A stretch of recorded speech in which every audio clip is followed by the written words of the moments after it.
السلام علیکم ورحمۃ اللہ تعالی وبرکاتہ۔ امید ہے آپ تمام حضرات بخیر و عافیت ہوں گے۔ ہم آپ تمام حضرات کو اپنے اس یوٹیوب چینل میں خوش آمدید کہتے ہیں۔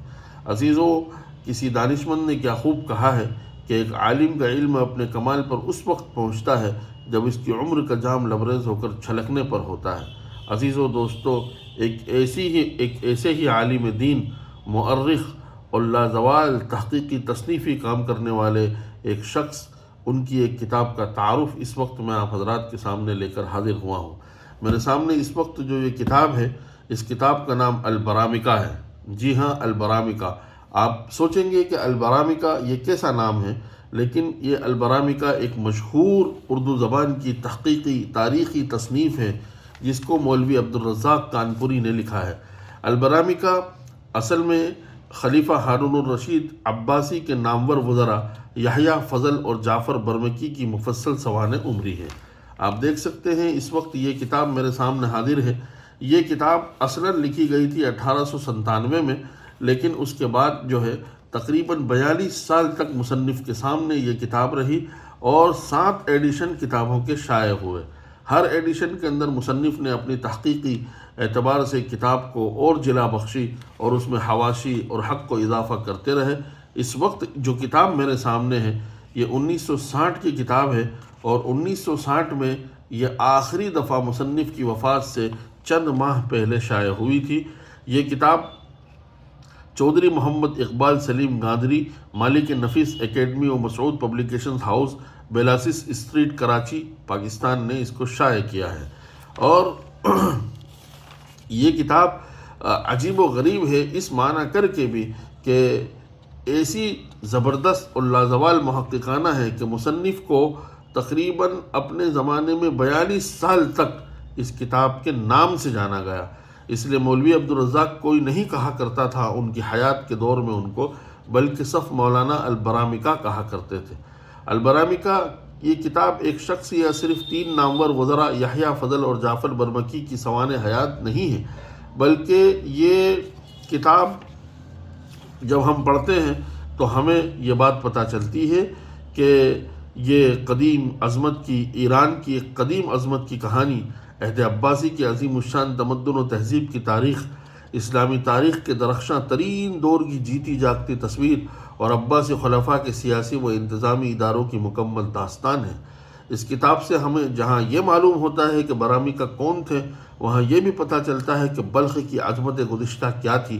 جہاں ہم یہ معلوم کرتے ہیں کہ عہد عباسی کے بہترین دور ہارون الرشید کے زمانے میں کس قسم کے سیاسی اور معاشرتی افکار پائے جاتے تھے، وہاں اس کی بھی پوری تفصیلات ہمارے سامنے آ جاتی ہے کہ اس دور میں حکومت کے انتظامی دفاتر کیا تھے، ان کے ذمے کیا کیا فرائض تھے، عدلیہ کا نظام کس طرح قائم تھا، مالیت عامہ اور مالگزاری کا اصول کیا تھا، عربی ادبیات کا اس زمانے میں کیا حال تھا، فارسی کا جدید ادب جو بھی عالم عہد طفلی میں تھا کس دور سے گزر رہا تھا۔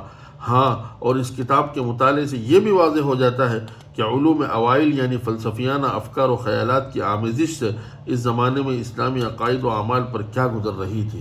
مولانا عبدالرزاق کانپوری نے اپنے زمانے میں یعنی 1897 میں تقریباً 130-31 سال پہلے اس زمانے کی تمام تر معتبر تواریخ، عربی کی یا فارسی کی یا مخطوطات کی شکل میں جو کتب خانوں اور لائبریریوں میں موجود تھی، مولانا نے ان سب کو جمع کیا اور اس کے بعد ایک لازوال تصنیف لکھی۔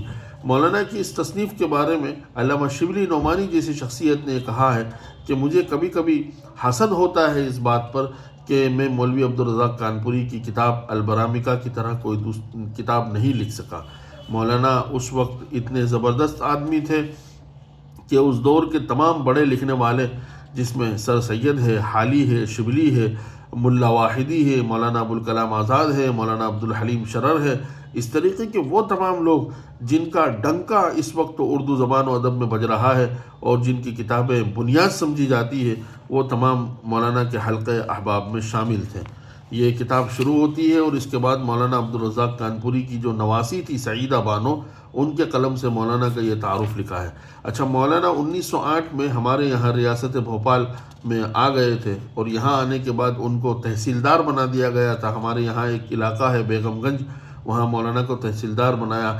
لیکن ظاہر ہے کہ مولانا تو صرف قلم اور کرتاس کے آدمی تھے، اور مولانا کی اس صلاحیت کو، یعنی تاریخ نویسی کی صلاحیت کو گھن لگ رہا تھا۔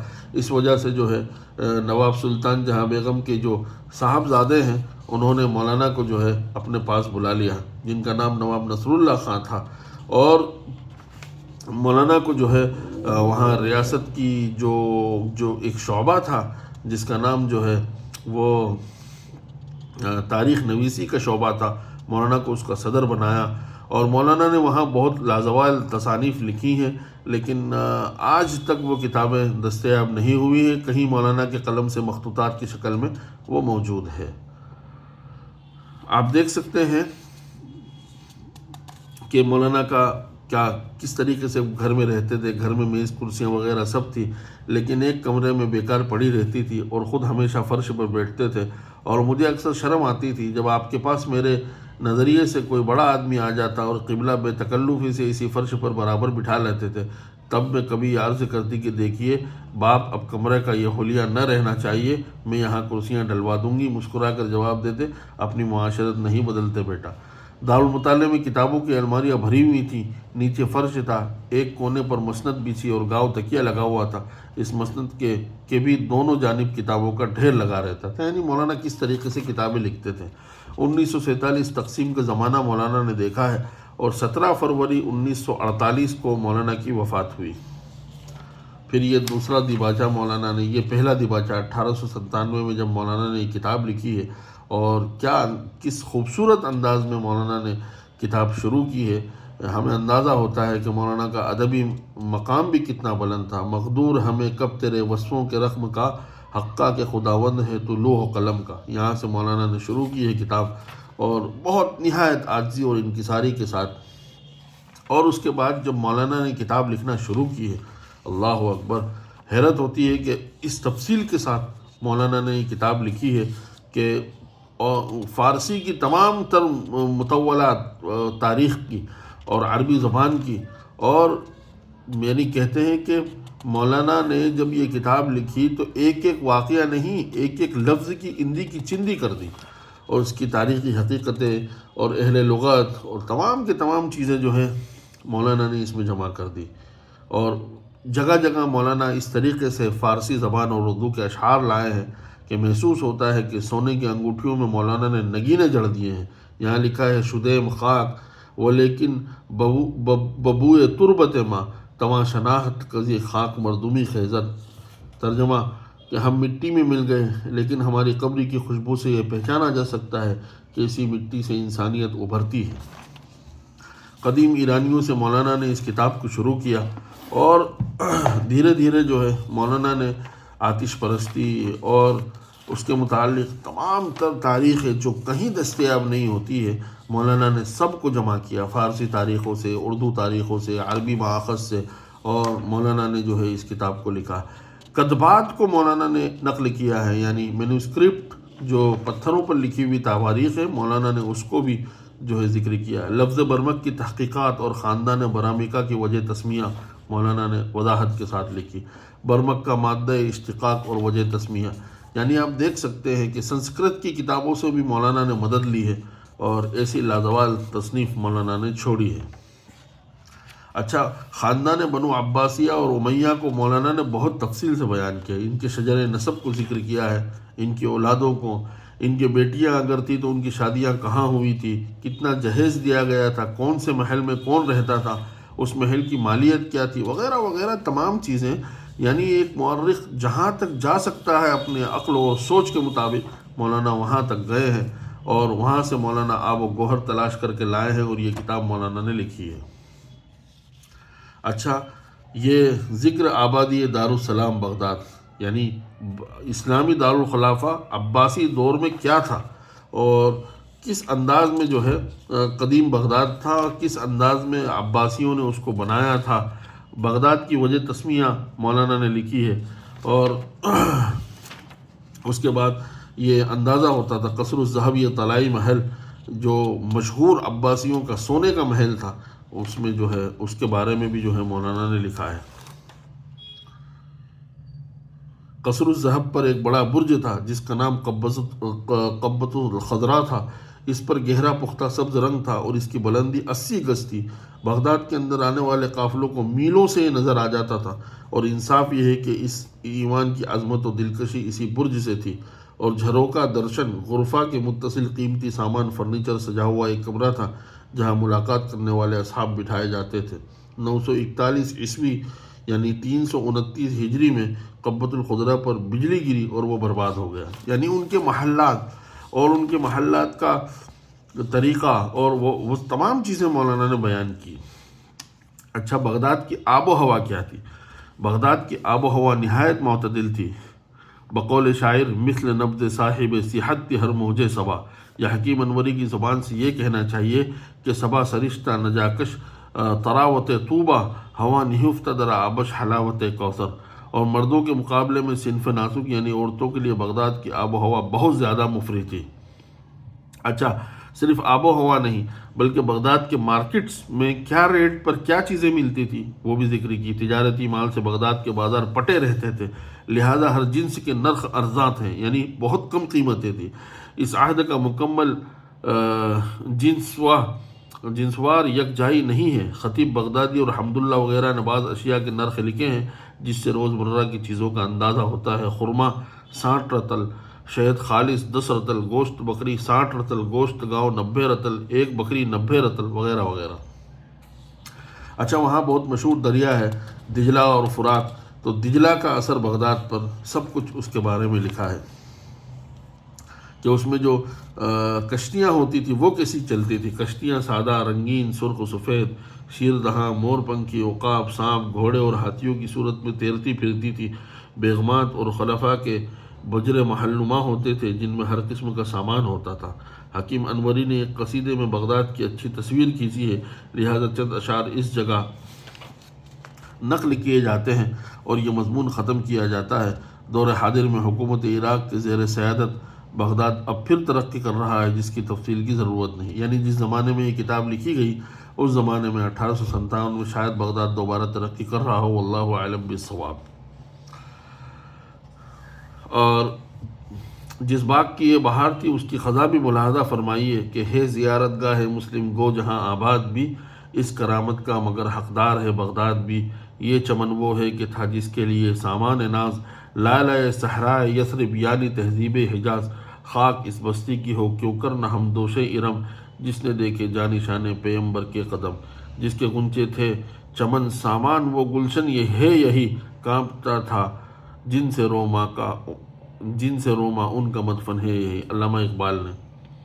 بغداد کی تاریخ بقدر ضرورت لکھ دی گئی ہے، اور جو نقشہ بغداد کا البرامکا میں دیا گیا ہے وہ بہت مکمل ہے، جس کو سامنے رکھ کر بغداد کی 500 برس کی تاریخ پڑھی جا سکتی ہے۔ پھر اس کے بعد یہاں سے جو ہے البرامکا کا تفصیل سے ذکر کیا ہے کہ وہ کیسے تھے، کتنے مالدار تھے، کیا تھا سب کچھ۔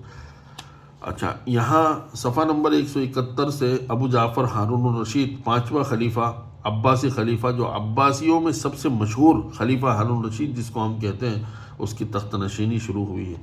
اور عباسی سلطنت میں خلیفہ ہارون الرشید مشہور ہی اس لیے ہوا تھا کہ اس کو یحییٰ برمکی اور فضل اور اس قسم کے وزراء نصیب ہوئے تھے۔ ہارون الرشید کا پہلا دربار ربیع الاول کی 17ویں تاریخ سن ہجری 170 یکشنبے کا دن اور ظہر کا وقت تھا کہ ہارون الرشید قصر الخلد سے قصر الذهب بغداد جدید کو شاہانہ جلوس کے ساتھ روانہ ہوا۔ راستے میں عیسیٰ آباد کے پل پر یکایک سواری ٹھہر گئی اور حکم ہوا کہ غوطہ خور طلب ہو۔ جب یہ آ گئے تو رشید نے ان کو دجلہ کا ایک خاص مقام بتایا جہاں اس نے ایک دن اپنی بیش قیمت انگوٹھی پھینک دی تھی۔ پھر اس کے واقعات، یعنی واقعات در واقعات اس کی تفصیلات کو بیان کیا۔ یحییٰ برمکی کی وزارت، شعراء کی تہنیت، یعنی شعراء نے کیا قصائد ان کے بارے میں پڑھے ہیں اس کو بھی جو ہے تفصیل کے ساتھ مولانا نے اس میں ذکر کیا ہے۔ تو مولانا کی یہ تفصیل، یہ تاریخی کتاب بہت لازوال ہے، اور تاریخ سے شغف رکھنے والے احباب کے لیے ضروری ہے کہ وہ البرامکا خریدیں۔ بہت سارے لوگ ہمیں کہتے ہیں کہ آپ PDF مہیا کروائیں۔ دیکھیے، اگر ہم کوئی کتاب دکھاتے ہیں تو وہ ضرور ریختہ پر ہوگی۔ اگر وہ ریختہ پر نہیں ہے تو ہماری یہ کوشش ہے کہ انشاءاللہ ان تمام کتابوں کی ہم PDF بنائیں گے، اور بنانے کے بعد انشاءاللہ اس کو اپلوڈ کرنے کا سلسلہ شروع کریں گے۔ اللہ تبارک و تعالیٰ یہ کام میں آسانی فرمائے۔ اچھا، عباسی سلطنت اتنی وسیع و عریض تھی، اتنی وسیع و عریض تھی، آپ نے وہ واقعہ سنا ہوگا کہ ایک دفعہ اس نے ایک بادل کو پانی لے جاتے ہوئے دیکھا تو اس نے جوش میں کہا تھا ہارون رشید نے کہ بادل تجھے جہاں جا کے برسنا ہو برس، لیکن تیرے برسنے سے جو خراج، جو فصل پیدا ہوگی اس کا خراج میرے خزانے میں، اس کا ٹیکس میرے خزانے میں جمع ہوگا۔ تو آپ دیکھ سکتے ہیں کہ یہ پوری ملک کی تقسیم، فارس، عراق، میسوپوٹامیہ، خراسان، عراق عجم، آذربائیجان، مشرق، مغرب، شمال، جنوب میں کہاں تک تھا، یعنی مشرق میں ہندوستان، سندھ مع ملحقات، کچھ حصہ چین کا اور خلیج فارس کا تھا، مغرب میں سلطنت روم، بحر الروم، روس اور بلغاریہ، شمال میں ایشیا میں سریر، اللان، یورپ میں پرنیس کا پہاڑی سلسلہ، جنوب میں بحر فارس اور ممالک نوبیہ، سوڈان کے وہ حصے جو مصر سے، اور یہ کل رقبہ حسب ذیل 27 اقالیم پر تقسیم تھا۔ اللہ اکبر! ممالک کے مشرق میں، ممالک کے مغرب میں، اجناد الشام میں، فلسطین میں، اردن میں، حمص میں، مطلب کتنے طریقے سے جو ہے ان ممالک کی تقسیم تھی۔ اچھا، اس کے بعد جو ہے کھیتی کا ٹیکس وصول ہوتا تھا، خراج کی وصولی کیسے ہوتی تھی، کس طریقے سے پیداوار جنگلات میں کیا لیتے تھے ٹیکس میں، فواکہات یعنی پھل فروٹ میں کیا لیتے تھے، ادویہ اور مسالے میں کیا لیتے تھے، لباس اور فرش میں کیا لیتے تھے، حیوانات میں کیا لیتے تھے، متفرقات وغیرہ۔ اچھا، ہنڈی کا استعمال، متفرق آمدنی، جزیہ یعنی ٹیکس، یہ تمام کی تمام چیزیں جو ہے بیان کی گئی۔ ٹیکس کتنا لے، دولت مند اگر کوئی آدمی ہے تو 48 درہم یعنی 12 روپے سالانہ، متوسط اگر کوئی آدمی ہے تو 24 درہم یعنی 6 روپے سالانہ، اور ادنا اگر کوئی غریب ہے تو 12 درہم 3 روپے سالانہ اس سے ٹیکس لیا جاتا تھا۔ اچھا، یہ نقشہ خراج دولت عباسیہ کس علاقے سے کتنے کروڑ روپے، کتنے روپے کی مالیت اور غلہ، کیش کتنا آتا تھا اور غلہ کتنا آتا تھا وہ لکھا۔ علاقۂ سوات 8 کروڑ 7 لاکھ یہ غلے کی قیمت ہے، ٹھیک ہے، 1 کروڑ 48 لاکھ علاقۂ سوات میں، کسکر، دجلہ، حلوان۔ تو اگر آپ چاہتے ہیں کہ تفصیل کے ساتھ عباسی سلطنت کی لازوال تاریخ پڑھیں تو البرامی کا ضرور ڈاؤن لوڈ کریں۔ البرامی کا انشاءاللہ آپ کو جو ہے آرکیوز وغیرہ پر مل جائے گی۔ آرمینیا، جیلان، حمص کے شہر، یعنی کل ملک کا خراج سکہ انگریزی میں 12 کروڑ 39 لاکھ 28 ہزار روپے۔ اچھا، جو مشہور مورخ گزرا ہے گبن، اس کی تحقیقات کے مطابق 1 دینار کی قیمت 5 روپیہ اور 1 درہم 4 آنا تھی، یعنی یہ 12 کروڑ روپے اگر ہم اپنے زمانے میں اپنے روپیوں میں اس کو کنورٹ کریں تو میرے خیال میں کیلکولیٹر فیل ہو جائے گا۔ دولت عباسیہ کے انتظامی صیغے، یعنی کتنے ان کے یہاں منترالیہ تھے جس کو ہم کہتے ہیں، منسٹریز کتنی تھی، وہ تمام کے تمام چیزیں بیان کی ہے۔ اور اس کے بعد ہم آگے چلتے تو یحییٰ برمکی کے علمی کارنامے، سنسکرت، فارسی اور یونانی سے مفید کتابوں کے ترجمے، مجلس مناظرہ، علوم و فنون کی اشاعت، کون سی کتابیں انہوں نے منتقل کروائی تھی، یعنی یہ فن طب جو ہے، جس کو فن طب یونانی ہم کہتے ہیں، گریک زبان میں یہ تھا، اور پھر اس کے بعد جو ہے عربی میں یحییٰ برمکی کی وجہ سے اور خلیفہ ہارون الرشید کی وجہ سے جو ہے یہ منتقل ہوا تھا۔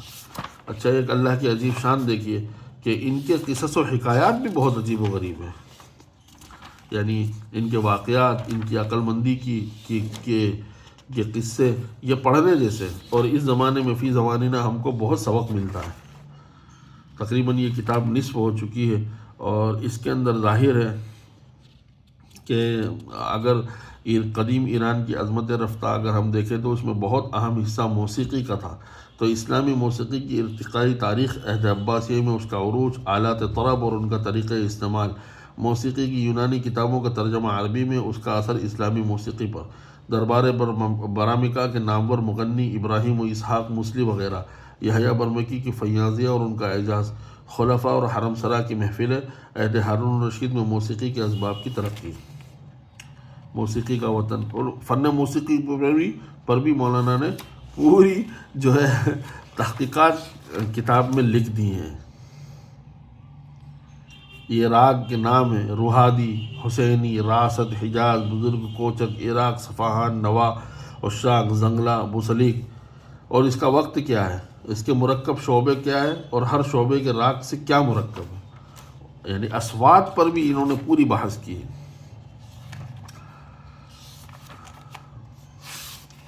آپ دیکھ سکتے ہیں یہ تمبورا جو بجایا جاتا ہے یہ سب ان لوگوں کی دین تھی۔ قانون، ارگن، کمچا، المعزفہ، یہ سب چیزیں جو ہے جو اس وقت کے نیو میوزک انسٹرومنٹ ہیں، تمام کے تمام جو ہے وہ ان لوگوں کے دیے ہوئے تھے۔ یحییٰ کے عام اخلاق، عادات، شاہانہ فیاضیہ، متفرق واقعات اور حکیمانہ اقوال، اس میں مولانا نے یحییٰ برمکی کی تاریخ، اس کے دن کے ساتھ، اس کے واقعات کے ساتھ کتاب کی زینت بنایا ہے۔ قصر و ایمان کی تعمیر، یحییٰ کے حکیمانہ اقوال، فضل برمکی، یحییٰ کی اولاد کتنی تھی، وغیرہ وغیرہ، سب چیزیں جو ہے مولانا نے تفصیل کے ساتھ بیان کی ہے۔ آپ لوگوں کو چاہیے کہ اگر تاریخ سے آپ کو شغف ہے اور آپ چاہتے ہیں کہ بنو عباس کی ایک تاریخ پڑھیں، تو آپ کے لیے ضروری ہے کہ اردو زبان میں البرامیکا جیسی کتاب آپ دوبارہ پڑھیں۔ اور آپ جب یہ کتاب پڑھیں گے تو آپ کو اسلامی گولڈن پاسٹ، اس کی عظمت رفتہ یہ سمجھ میں آئے گی کہ کس کس قسم کے لوگ تھے، کیسے کیسے علماء فقہا تھے، کیسے کیسے کتابیں تھیں، اور لکھنے والے اور لکھوانے والے کیسے لوگ تھے، ان کے کتب خانے کیسے تھے، اور کتب خانوں میں کتنی کتابیں تھیں، کتابوں کی تقسیم کیسے ہوتی تھی، وہ تمام چیزیں جو ہے انہوں نے لکھی۔ آخر میں جو ہے ان دونوں کی برامیکا، یحییٰ برمکی کے خاندان اور ہارون رشید کا آپسی اختلاف، اور پھر ہارون رشید نے کس طریقے سے اس خاندان کو قتل کیا اور بدلہ لیا، وہ بھی اس میں ذکر ہے۔ یہاں ضمیمے کے طور پر الہارون انہوں نے جو ہے شروع کیا ہے، یعنی خلیفہ ہارون رشید، اس میں جو شعر لکھا ہے، شرح قصہ ما رفت خواب از چشم خاصارا، شب آخر گشتہ و افسانہ از افسانہ می خیزت، کہ میں بات کرنا چاہ رہا ہوں کہ قصہ ختم ہو جائے، لیکن کیا کروں، افسانے سے افسانہ نکلتا چلا جا رہا ہے۔ ہارون رشید کے بارے میں پوری کی پوری داستان جو ہے مولانا نے لکھی ہے۔ اس کے پاس اس کی فوج میں کتنی چیزیں کیا تھی، مطلع و مذہب، یعنی سونے کی تلواریں 10,000 تھی، نیزے 1,50,000، مطلع زرہیں 1,000، خود 20,000، ڈھال غلاموں کے لیے 1.5 لاکھ، کمانے 1,00,000، عام زرہیں 1,000، جوشن 20,000، یعنی سب کے سب مطلع، یعنی سب کے سب سونا چڑھا ہوا۔ آپ دیکھ سکتے ہیں کہ کس طریقے سے۔ اچھا، خلیفہ ہارون رشید جو ہے وہ کھانے کا بھی بہت شوقین تھا، قدیم اشیاء یعنی اینٹک چیزوں کا بھی بہت شوقین تھا۔ لکھا ہے کہ ہارون رشید کو قدیم ظروف، اسلحہ اور کپڑے وغیرہ کے جمع کرنے کا بہت شوق تھا۔ محل کے ایک کمرے میں یہ نمائشی سامان جمع کیا تھا۔ ایک صندوقچے میں خلفائے راشدین اور بنو امیہ کی انگوٹھیاں اور مہریں بھی محفوظ تھی۔ بنو امیہ کا توشہ خانہ مال غنیمت میں آیا تھا، جس کی تصدیق اسمعی کی اس روایت سے ہوتی ہے کہ ایک دن اسمعی ہارون رشید کے ہمراہ کھانے پر تھا کہ برسبیل تذکرہ بیان کیا کہ سلیمان بن عبد الملک اموی بڑا پرخور تھا، یعنی بڑا کھانے والا تھا، اور بے صبری سے کھانوں پر ہاتھ ڈالتا تھا۔ گرما گرم بھنے ہوئے گوشت کی بوٹیاں اور دل گردے آستین سے پکڑ کر کھانا شروع کر دیتا تھا، یعنی اس سے صبر نہیں ہوتا تھا۔ یہ سن کر رشید کو تعجب ہوا، اور اسی وقت توشہ خانے سے سلیمان کا چوغا نکلوایا تو آستین پر چکنائی کے داغ اور دامن پر شراب کے دھبے موجود تھے۔ دیکھ سکتے ہیں ہارون رشید کے کھانے کا کمرہ اور آداب طعام، کیا کیا استعمال کرتا تھا وہ چیزیں۔ دیکھیے لکھا ہے فی زمانہ یورپ کے کھانے کا جو اصول ہے، یہ طریقہ عہد رشیدی میں جاری تھا، یعنی یورپ کا جو طریقہ ہے، یورپ والوں نے خلیفہ ہارون رشید سے یہ طریقہ سیکھا۔ مرق، شوربہ، سب سے پہلے شوربے کا پلیٹ آتا جس میں قدرے سرکے کی آمیزش ہوتی۔ ثم یأکل الفاطر من الطعام، شوربے کے بعد سبزی اور ترکاریاں۔ الدجاج و انواع الطیر، مرغ اور دوسرے پرندوں کا گوشت آتا۔ پھر بنا ہوا گوشت ہوتا، الشوا۔ ثم انواع السمک، اس کے بعد مختلف قسم کی مچھلیاں، تازہ مچھلیاں علی الصبا، دجلے سے شکار کر کے آتی تھی۔ ثم ما یطبخ بالتوابل من اللحم والبقول وغیرہ، مچھلیوں کے بعد مسالے دار گوشت اور ترکاریاں وغیرہ کا نمبر تھا۔ گرم مسالے میں لونگ، زیرہ، دال چینی اور گول مرچ کا استعمال ہوتا تھا۔ فرانی، المسلوقہ سے وہ غذا مراد ہے جو صرف پانی میں ابالی جائیں اور بعید السلیق نیم برشت انڈے کو کہتے ہیں۔ چوزوں کا گوشت ہندوستان کا بھات ہے۔ یہ لفظ براہ راست سندھ سے بغداد گیا۔ دودھ اور مکھن میں ابلے ہوئے چاول کو بھات کہتے تھے اور بھتہ عربی لہجہ ہے۔ پھر اس کے بعد لوزیخ حلوے اور لوازات متعدد قسم کے۔ فالودہ موسم گرما میں فالودہ۔ فواکہات انگور، سیب، نارنگیاں اور خشک میوے۔ کھانے کے وقت زبیدہ خاتون اپنے ہاتھ سے سیب تراش کر دسترخوان پر بھیجتی تھی کیونکہ سیب رشید کو بہت اچھا لگتا تھا۔ پھر عجیب چیز ہے، دیکھیے آپ دیکھیے یہ سموسا بھی ہندوستان سے بغداد پہنچ گیا تھا۔ یہ تحفہ اطباء ہند اپنے ہمراہ لے گئے تھے۔ عربوں کے لیے یہ نئی چیز تھی، اس لیے مورخین نے الفاظ میں اس کی تصویر کھینچی ہے۔ کیا لکھا ہے؟ سموسا ایک قسم کی روٹی کلچا ہے جس میں روغن اور گوشت بھرا جاتا ہے اور مسالے کی قسم میں سے گول مرچ سونٹھ ڈالی جاتی ہے۔ پھر یہ روٹی روغن زیتون میں تلی جاتی ہے اور ہاضمے کے لیے اس کے دونوں طرف رائی چھڑکی جاتی ہے۔ اللہ اکبر۔ پھر ظروف طعام، اس کے دیگر مشاغل کیا تھے؟ شبستان عیش میں قصہ خوانی، کنیزوں کی خوش فعلیاں، ان کی برجستہ گوئی، شعراء کی بلند خیالیاں اور متفرق روایتیں جو ہے اس کتاب میں خلیفہ ہارون رشید کے متعلق بیان کی ہیں۔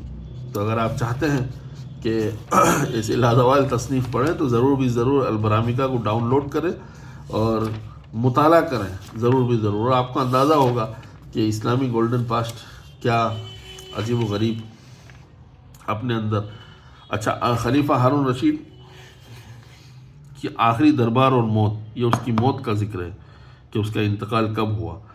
پھر رشید کا حلیہ کیسا تھا، یعنی کیسا دکھتا تھا؟ طویل القامت، لمبا تھا، دوہرا بدن، تھوڑا موٹا تھا، داڑھی سیاہ لمبی مائل بسرخی تھی، آنکھیں چمکدار اور بڑی تھی۔ شعراء نے رشید کی موت پر دردناک مرثیے لکھے ہیں، لیکن ہم صرف ابو السیف کے 2 شعروں پر اکتفا کرتے ہیں۔ یہ لکھا ہے مشاہیر کی موت، یعنی یہ فہرست نہایت طویل ہے، لیکن اس مختصر فہرست سے بھی واضح ہوگا کہ رشید کے دور خلافت میں کس قدر ارباب کمال جمع تھے۔ امام مالک، امام موسیٰ کاظم، قاضی ابو یوسف، امام محمد ابن حسن الشیبانی، عبداللہ ابن مبارک، مسلم ابن خالد، مروان ابن ابی حفصہ، عباس ابن حنف، فضیل ابن عیاض صوفی، مفضل ابن فضالہ ابن سماک، سیبوی نحوی، کسائی، یونس ابن حبیب، یعقوب ابن عبد الرحمن قاری، ابو الحکم مصری، شعثا ابن سلام اندلسی، یعنی یہ وہ لوگ ہیں کہ جن کی تصانیف اور جن کے اقوال جو ہے عربی زبان میں، لغت میں، فقہ میں، تفسیر میں، علم کلام میں، علم حدیث میں ایک سند مانے جاتے ہیں۔ یہ سب خلیفہ ہارون رشید کے دربار سے وابستہ تھے۔ اس کے ازواج و اولاد، اس کی مشہور خاتون زبیدہ خاتون، اس کے بارے میں۔ اچھا، معاصر سلطنتیں اس وقت کون سی تھی، یہ سب چیزیں مولانا نے بیان کی ہے اور تقریباً 575ویں صفحے پر خاتمہ بیان کیا ہے اور اشعار لکھے ہیں۔ کیا فائدہ فکر بیش و کم سے ہوگا، ہم کیا ہیں یہ کوئی کام ہم سے ہوگا، جو کچھ ہوا ہے ہوا کرم سے تیرے، جو کچھ ہوگا تیرے کرم سے ہوگا۔ یعنی ظاہر ہے کہ مولانا نہایت جو ہے متواضع قسم کے آدمی تھے۔ اور جمعہ 30 شوال المعظم سن ہجری 1357، 23 دسمبر 1939 کو مولانا نے اس کتاب کی جو ہے حق کو اضافہ کیا اور اس کو جو ہے اس کے 20 سال کے بعد 1960 میں تقریباً یہ کتاب شائع ہوئی۔ مولانا کی اور بھی کتابیں ہیں جو مسودات کی مینوسکرپٹ کی شکل میں رکھی ہوئی ہیں، اور اس کتاب میں جو ان کی نواسی تھی شاید غالباً وہ اب حیات تو ہوگی نہیں، اس لیے کہ اس زمانے میں ان کی عمر اتنی تھی، تو جو ہے مولانا کی تصنیفات نظام الملک طوسی، البرامکا، سفرنامہ ناصر خسرو، یاد ایام، فاروق اعظم، تاریخ اسلام 6 جلدیں، تاریخ عہد جاہلیت، تاریخ یمن، تاریخ افغان، تاریخ بھوپال، مامون الرشید، اس کا مسودہ ہندوستانی اکیڈمی میں ہنوز موجود ہے۔ اول 4 کتابوں کے علاوہ باقی ہنوز غیر مطبوعہ ہیں، یعنی ہمیں تو صرف مولانا کی 2 کتابیں ملی ہیں، نمبر 1 البرامکا اور نمبر 2 نظام الملک طوسی۔ اس کے علاوہ کی یہ تمام کتابیں ہیں۔ مولانا ایک تحقیق اور ایک بالغ نظر محقق اور ایک بالغ نظر عالم دین تھے، مورخ تھے، اس لیے ضروری ہے کہ اگر یہ کسی حضرات کی رسائی جو ہے وہ ہندوستانی اکیڈمی تک ہوتی ہے تو مولانا کی ان کتابوں کو شائع کروایا جائے۔ امید ہے سابقہ کتابوں کی طرح یہ کتاب بھی آپ کو سمجھ میں آئی ہوگی۔ جزاکم اللہ خیر و احسن الجزا۔ اگر آپ کو پسند آتی ہے تو آپ اپنی اظہاری پسندیدگی کا ایک کمنٹ ضرور کمنٹ سیکشن میں لکھیں۔ السلام علیکم ورحمۃ اللہ وبرکاتہ۔